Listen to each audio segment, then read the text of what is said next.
আসসালামু আলাইকুম। আমি শাকিল, পড়াশোনা করতেছি রাজশাহী ইউনিভার্সিটি। আমরা আজকে একটা টপিক নিয়ে আলোচনা করব, সেটা হচ্ছে রাশির একক এবং মাত্রা নির্ণয়। এই টপিকটা এসএসসি হোক বা এইচএসসি হোক অধ্যায়ের শুরুতেই দেওয়া থাকে যে রাশির একক এবং মাত্রা নির্ণয়। আমরা অনেকে আছি যারা মাত্রা নির্ণয় করতে পারি না, অনেকে আছি যারা মুখস্থ করি। এগুলো মুখস্থ করার জিনিস না, সবগুলো একটা নির্ণয় করা যায়। যেমন এই বিভিন্ন ধরনের মাত্রা আছে, এগুলো আমরা এখন নির্ণয় করব। কয়েকটা ট্রিক্স শেখায় দেবো, কখনো এগুলো নির্ণয় করতে আর ভুল হবে না। চলো শুরু করা যাক। তাহলে আমাদের প্রথমে জানতে হবে রাশি। রাশি কি? রাশি ভৌত জগতে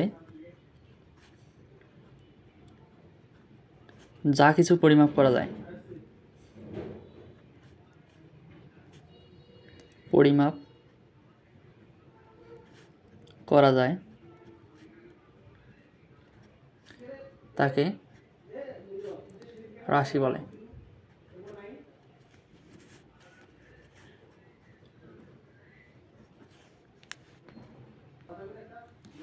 রাশি দুই ধরনের আছে। রাশি দুই প্রকার। একটা হচ্ছে কি মৌলিক রাশি, মৌলিক রাশি, আরেকটি হলো লব্ধ রাশি। রাশি মৌলিক রাশি কি? যে সকল রাশি স্বাধীন, এই রাশিগুলা অন্য কোনো রাশি থেকে উৎপন্ন হয় না, বরং এই রাশি থেকে অন্য রাশিগুলা উৎপন্ন হয়, তাকে আমরা বলবো মৌলিক রাশি। আর যে সকল রাশি অন্য রাশির উপর নির্ভরশীল থাকে, তাহলে সেগুলোকে আমরা কি বলবো? লব্ধ রাশি। এবার আসি মাত্রা। মাত্রা কাকে বলে? ভৌত রাশিতে উপস্থিত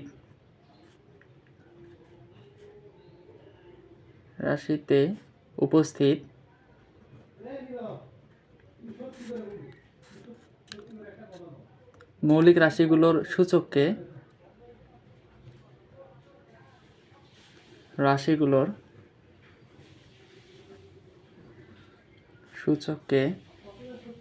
এখানে সূচক মানে হচ্ছে পাওয়ার, সূচককে মাত্রা বলে।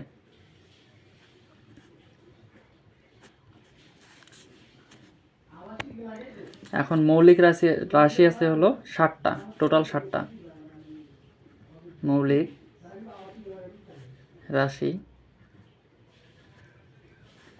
7টি।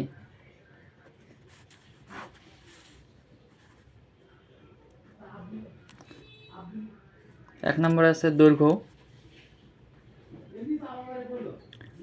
ভর, সময়, তাপমাত্রা,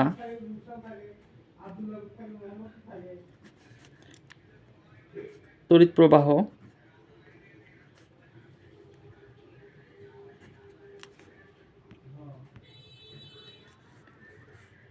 6 নম্বরে দীপন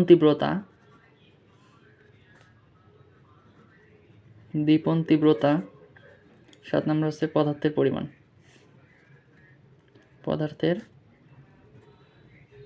পরিমাণ। এই 7টি হলো মৌলিক রাশি।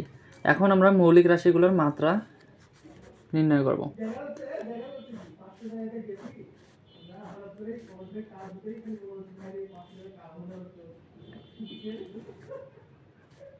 মৌলিক রাশিগুলোর আগে একক নির্ণয় করে নেই। একক, এখানে দৈর্ঘ্যের একক হচ্ছে মিটার, ভরের একক কেজি, সময়ের একক সেকেন্ড, এস দ্বারা প্রকাশ করা হয়, তাপমাত্রার একক ক্যালভিন, কে দ্বারা প্রকাশ করা হয়, তড়িৎ প্রবাহের একক অ্যাম্পিয়ার, এ দ্বারা প্রকাশ করা হয়, দীপন তীব্রতার একক হচ্ছে ক্যান্ডেলা, সিডি, আর পদার্থের পরিমাণ একক হচ্ছে মোল।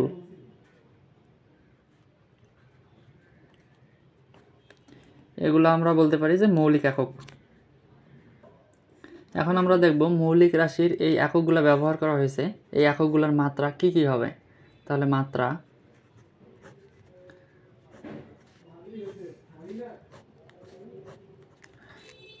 দৈর্ঘ্যের মাত্রা হচ্ছে এল দ্বারা প্রকাশ করা হয়, ক্যাপিটাল এল। ভরের মাত্রা হচ্ছে এম দ্বারা প্রকাশ করা হয়। সময়ের মাত্রা হচ্ছে টি দ্বারা প্রকাশ করা হয়। তাপমাত্রার একক হচ্ছে মাত্রা হচ্ছে থিটা দ্বারা প্রকাশ করা হয়। অ্যাম্পিয়ারকে আই দ্বারা প্রকাশ করা হয়।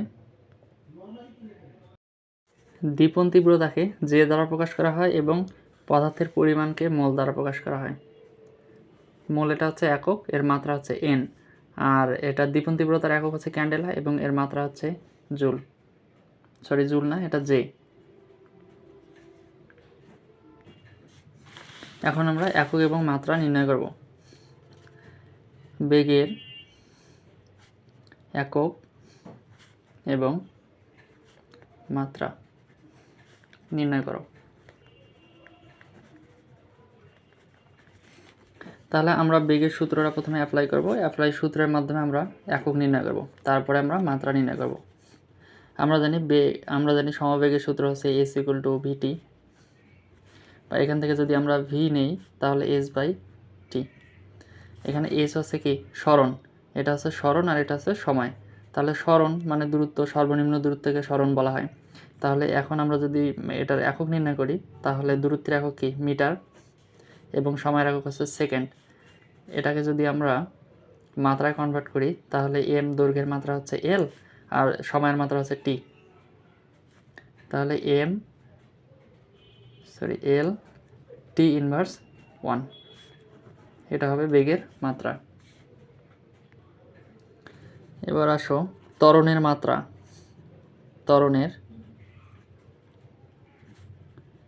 একক ও মাত্রা নির্ণয়।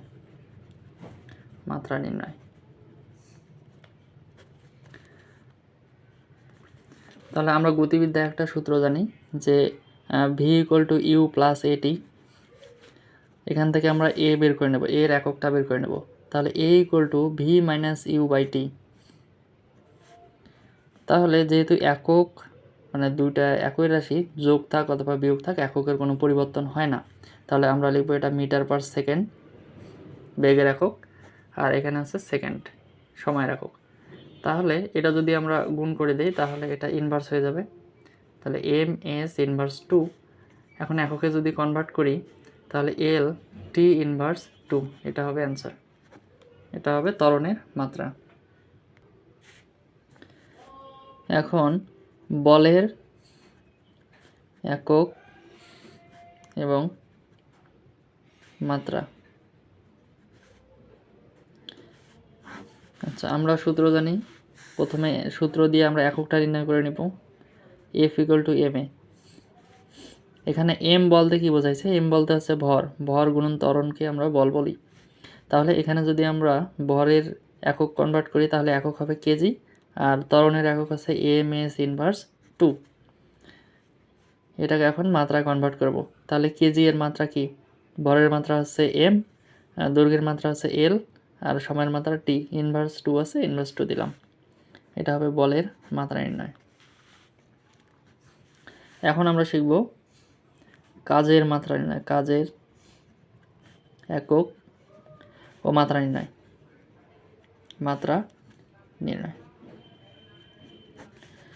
তাহলে কাজের সূত্র আমরা জানি, কাজ ইকুয়াল টু ডাব্লু দ্বারা প্রকাশ করা হয়। W equal to F S.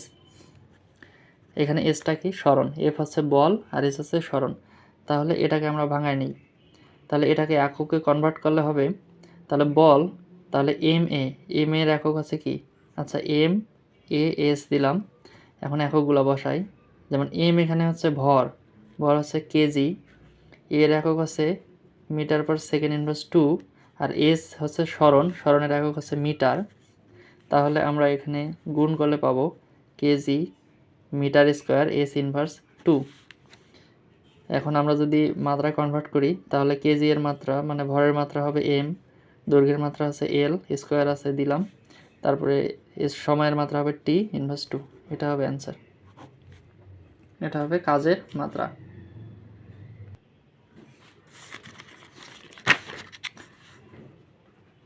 এবার আমরা চাপের একক ও মাত্রা। চাপকে আমরা কী দ্বারা প্রকাশ করি? চাপকে পি দ্বারা প্রকাশ করি, P equal to F by A. তাহলে এখানে এফ হচ্ছে বল আর এ হচ্ছে ক্ষেত্রফল। তাহলে এফ বল, তাহলে বলকে আমরা ভাঙলে কী পাবো? এম এ বাই হচ্ছে এ। এখন এটা হচ্ছে ভর এককে কনভার্ট করলে হবে কেজি, এটা এককে কনভার্ট করলে হবে এম এস ইনভার্স 2। আর এখানে ক্ষেত্রফল, কারণ আমরা জানি ক্ষেত্রফল দৈর্ঘ্য গুণন প্রস্থ। এখন একক দুইবার গুণ করলে সেটা স্কোয়ার হবে, তার মানে এটা হবে দৈর্ঘ্যের একক যেহেতু মিটার, প্রস্থের একক মিটার, তার মানে হচ্ছে মিটার স্কোয়ার। তাহলে এখানে হবে মিটার স্কোয়ার। তাহলে আমরা এটাকে যদি গুণ করে দেই তাহলে কাটাকাটি যে কী হবে? Kg m inverse 1 s inverse 2। তাহলে কেজি এর মাত্রা কি? কেজি এর মাত্রা, ভরের মাত্রা হচ্ছে এম, দৈর্ঘ্যের মাত্রা হচ্ছে এল ইনভার্স, আর হচ্ছে এখানে কি এস এর মাত্রা টি ইনভার্স 2। এটা হবে answer. M L inverse T inverse 2, এটা হবে অ্যান্সার। এবার আমরা ক্ষমতার একক নির্ণয় করব। ক্ষমতা একক ও মাত্রা। ক্ষমতাকে আমরা কী দ্বারা প্রকাশ করি?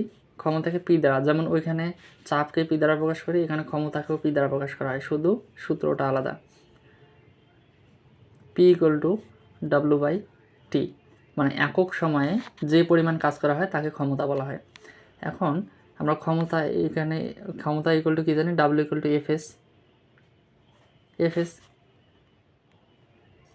তাহলে কাজ W equal to F S by হচ্ছে টি। এখানে হচ্ছে বল আর এখানে হচ্ছে সরণ আর এটা হচ্ছে সময়। তাহলে এখানে আমরা যদি দেই এম এ এস বাই হচ্ছে টি, এখন এককে কনভার্ট করি, তাহলে এখানে হবে ভর মানে কেজি, এর একক হচ্ছে এম এস ইনভার্স 2, আর এখানে হচ্ছে সরণের একক কি? সরণের একক হচ্ছে মিটার, বাই হচ্ছে সময়ের একক হচ্ছে সেকেন্ড। এখন কেজি ঠিক থাকলো, মিটার গুণ করলে মিটার স্কোয়ার হবে, কেজি মিটার স্কোয়ার, আর হচ্ছে নিচে একটা এস আছে, ইনভার্স হয়ে যাবে, তার মানে এস ইনভার্স 3। তাহলে এটাকে আমরা যদি মাত্রায় কনভার্ট করি তাহলে ভরের মাত্রা হবে এম, দৈর্ঘ্যের মাত্রা হবে এল স্কোয়ার হবে, আর এখানে হচ্ছে সময় হচ্ছে টি ইনভার্স 3। এটা হবে অ্যান্সার। তাহলে ক্ষমতার মাত্রা আমরা পাইতেছি M L square T inverse 3। এবার আর একটা আমরা নির্ণয় করব যে বোলজম্যান ধ্রুবক।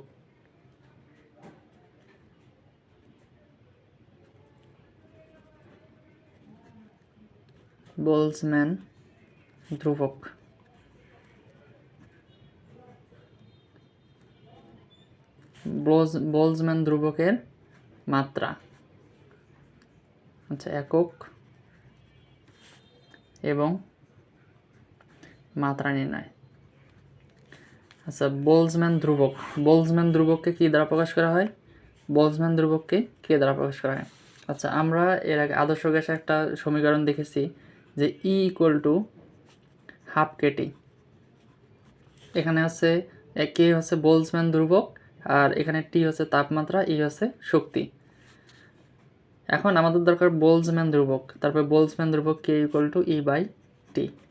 এই মাত্রাটা শুধু আমার, এই এককটাই শুধু দরকার, হাফ দরকার নেই, এখানে হাফ হচ্ছে ধ্রুবক। তাহলে আমরা জানি যে শক্তির একক অলওয়েজ জুল থাকে, এটা জুল, শক্তির একক জুল, এবং তাপমাত্রার একক হচ্ছে কেলভিন। তাহলে আমরা জুলকে ভাঙবো, জুল, তাহলে শক্তির একক জুল, তাহলে আমরা জানি কাজের এককও জুল। তাহলে এখানে আমরা লিখতে পারি যে কাজ ডাব্লিউ ইকুয়াল টু যেহেতু W equal to F S, এটার একক যেহেতু জুল, তাহলে আমরা এখানে লিখতে পারি নিউটন মিটার বাই হচ্ছে কেলভিন। এটাকে আর একটু ভাঙলে কি পাবো আমরা? এটা ভাঙতেই থাকা লাগবে যতক্ষণ না পর্যন্ত আমরা মৌলিক এককটা পাবো। নিউটনকে ভাঙলে কি হবে? F equal to M A, যেহেতু এটার একক হচ্ছে নিউটন, তার মানে এম এ যদি দেই তাহলে এখানে কেজি, এককে একবারে কনভার্ট করি, kg m s inverse 2 into, তাহলে এখানে হবে মিটার বাই হচ্ছে কেলভিন। এখন এটা যদি আমরা গুণ করি তাহলে হবে kg metre square s inverse 2 by হচ্ছে কেলভিন। তাহলে এটা দেওয়া আছে কেজি। কেজি এর মাত্রা কি? ভরের মাত্রা হচ্ছে এম, দৈর্ঘ্যের মাত্রা হচ্ছে এল, এল স্কোয়ার, সময়ের মাত্রা হচ্ছে টি, টি ইনভার্স 2 বাই হচ্ছে ক্যালভিনের মাত্রা হচ্ছে থিটা। তাহলে আমরা ডিরেক্ট এখানে লিখতে পারি M L square T inverse 2 theta inverse 1। এটা হবে বোলজম্যান ধ্রুবকের মাত্রা, আর এইটা হবে বোলজম্যান ধ্রুবকের একক। একই নিয়মে যতগুলা একক নির্ণয় বা মাত্রা নির্ণয় হোক সব এইভাবেই হবে। শুধু আমাদের জানা লাগবে কি যে এই কোন সূত্রটা কোথা থেকে আসছে, এই সূত্রটা জানলে আমরা সব নির্ণয় করতে পারবো। আজকে এ পর্যন্ত। ভিডিওটি ভালো লাগলে অবশ্যই কমেন্ট করে জানাবেন এবং চ্যানেলটি সাবস্ক্রাইব করবেন। আল্লাহ হাফিজ।